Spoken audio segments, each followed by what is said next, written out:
ദൈവത്തിന് മഹത്വം. പലരുടെയും ചിന്തയിൽ വരുന്നൊരു ചോദ്യമാണ്, സ്വർഗമുണ്ടോ?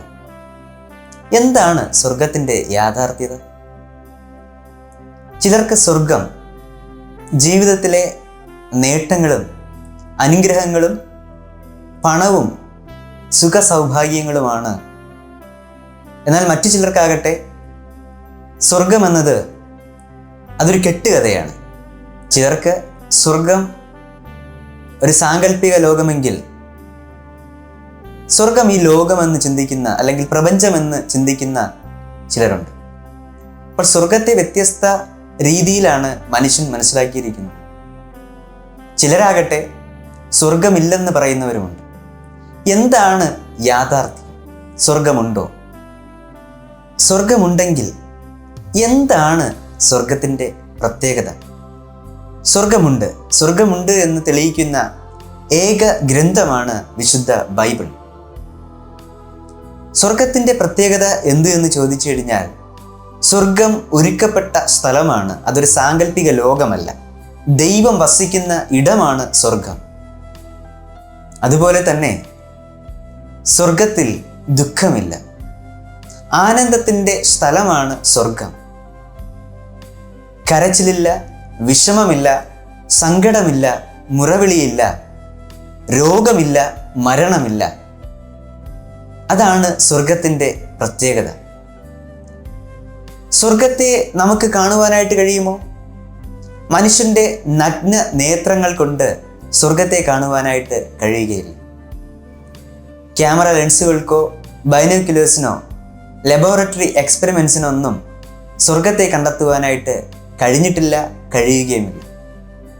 മാത്രമല്ല, മറ്റ് ഗ്രഹങ്ങളിൽ സഞ്ചരിക്കുന്നവരാണ് മനുഷ്യൻ. എന്നാൽ മനുഷ്യൻ്റെ കഴിവുകൾ ഉപയോഗിച്ചൊന്നും സ്വർഗത്തിലേക്ക് കടക്കുവാനായിട്ട്, കയറി ചെല്ലുവാനായിട്ട് സാധ്യമല്ല. അങ്ങനെയെങ്കിൽ സ്വർഗത്തിൽ നിന്നും ആരെങ്കിലും വന്നിട്ടുണ്ടോ?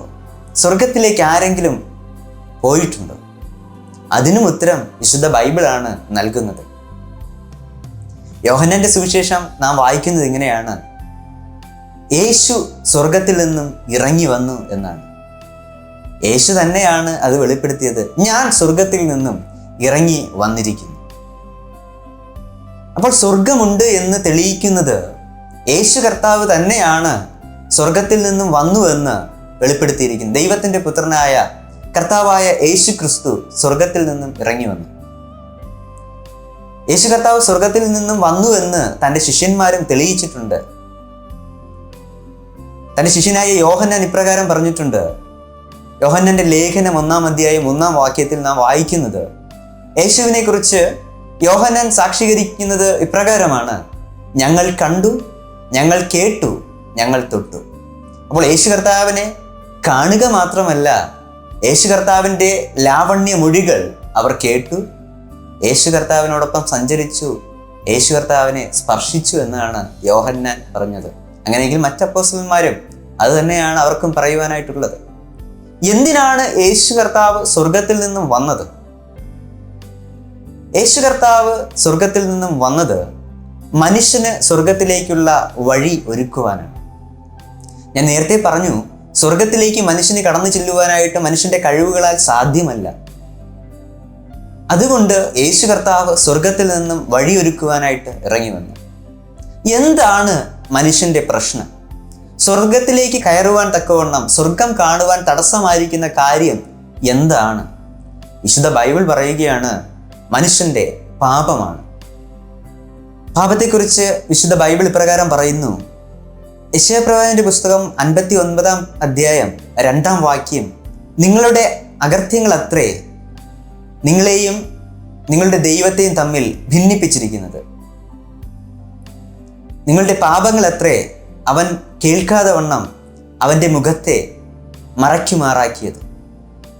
അപ്പോൾ മനുഷ്യന്റെ പാപമാണ് ദൈവവും മനുഷ്യനും തമ്മിൽ, അല്ലെങ്കിൽ സ്വർഗവും മനുഷ്യനും തമ്മിൽ അകലുവാനായിട്ട് ഇടയായ കാരണം.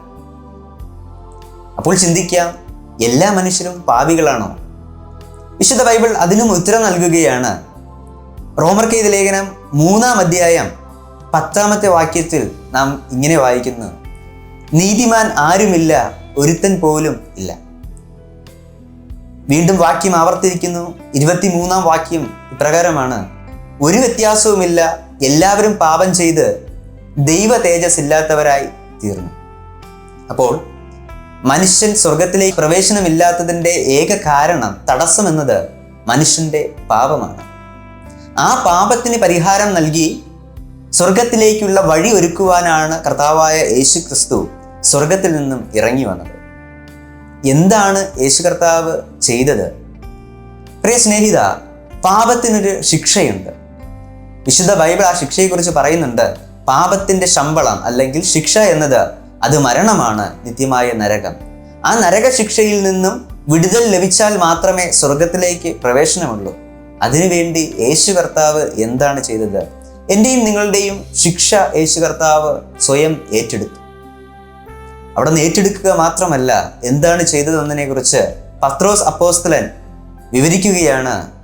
1 പത്രോസ് 2:24 ഇപ്രകാരം വായിക്കുന്നു: നാം പാപം സംബന്ധിച്ച് മരിച്ച് നീതിക്ക് ജീവിക്കേണ്ടതിന് അവൻ തൻ്റെ ശരീരത്തിൽ നമ്മുടെ പാപങ്ങളെ ചുമന്നുകൊണ്ട് ക്രൂശിന്മേൽ കയറി. അവൻ്റെ അടിപ്പിണരാൽ നിങ്ങൾക്ക് സൗഖ്യം വന്നിരിക്കുന്നു. ഇവിടെ യേശു കർത്താവാണ് നമ്മുടെ ശിക്ഷ ഏറ്റുവാങ്ങിയത്. പാപത്തിൽ നിന്നും, പാപത്തിൻ്റെ ശിക്ഷയായ നരകത്തിൽ നിന്നും വിടുവിപ്പാൻ തക്കവണ്ണം ശിക്ഷയെ ഏറ്റുവാങ്ങി ക്രൂശിൽ നമ്മുടെ പാപപരിഹാരമായിട്ട്, യാഗമായിട്ട് തീർന്നു. അവിടുത്തെ മരണത്താൽ നമുക്ക് പാപമോചനം ലഭിച്ചു. യേശുവിൻ്റെ രക്തം സകല പാപവും പോക്കി ശുദ്ധീകരിക്കുന്നു എന്നാണ് നമ്മൾ വായിക്കുന്നത്. അങ്ങനെയെങ്കിൽ പാപത്തെ ശുദ്ധീകരിക്കുവാനായിട്ട് കഴിയുന്നത് യേശു കർത്താവിൻ്റെ രക്തത്തിന് മാത്രമാണ്.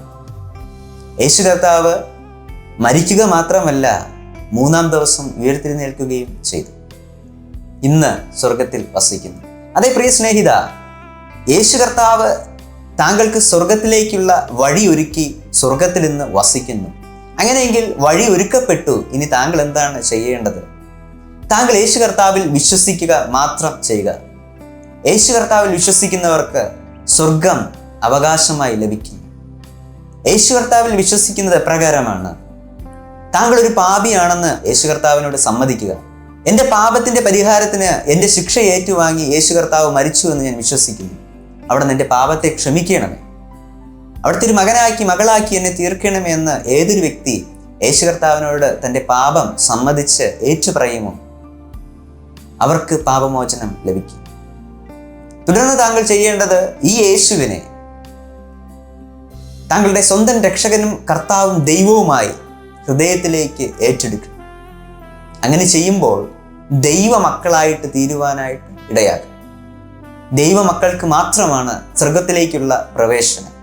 അങ്ങനെയെങ്കിൽ സ്വർഗം ഒരു കഥയല്ല, കനവല്ല, കവിതയുമല്ല, ഒരു ആശ്വാസ വാക്കുമല്ല സ്വർഗം. പിന്നെയോ അത് ദൈവം തൻ്റെ മക്കൾക്ക് ഒരുക്കിയതായ യാഥാർത്ഥ്യമാണ്. ഈ ലോകം താൽക്കാലികമാണ്, എന്നാൽ സ്വർഗം നിത്യമാണ്. പ്രശ്നം സ്വർഗമുണ്ടോ എന്നല്ല, താങ്കൾ അതിന് തയ്യാറാണോ എന്നാണ്. ക്രിസ്തുവിലുള്ള വിശ്വാസം മാത്രമാണ് സ്വർഗത്തിലേക്കുള്ള ഏക വഴി.